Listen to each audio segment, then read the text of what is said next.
Je m'appelle Joanne Renaud. Je suis la conservatrice, la directrice et aussi la fondatrice de la Maison du Fléché-Bélanger.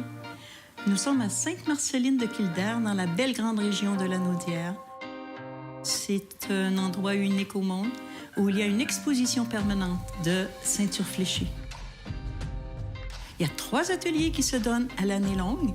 Le filage de la laine au rouet, la technique du fléché, qui est un tressage au doigt, et il y a aussi l'atelier de teinture végétale, parce qu'on a 2 jardins.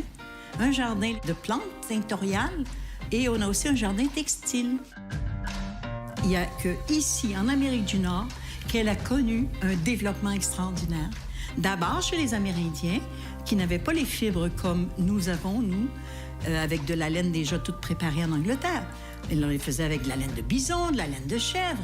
Et c'est eux qui ont créé certains motifs de base. Et ces motifs-là ont été redéveloppés quand la Hudson Bay a voulu standardiser la ceinture fléchée pour l'échanger contre des peaux de fourrure de castor.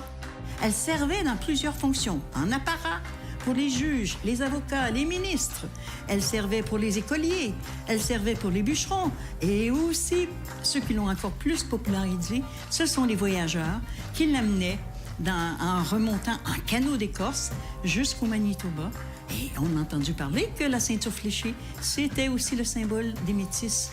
Mais c'est aussi le symbole de la région Lanaudière. Et ça, c'est un honneur pour nous. On passe du temps comme ça à connaître qui nous sommes. Et finalement, on va revoir cette belle collection qui est ici et qui est unique au monde. Parce que le fléché aussi, c'est unique au monde.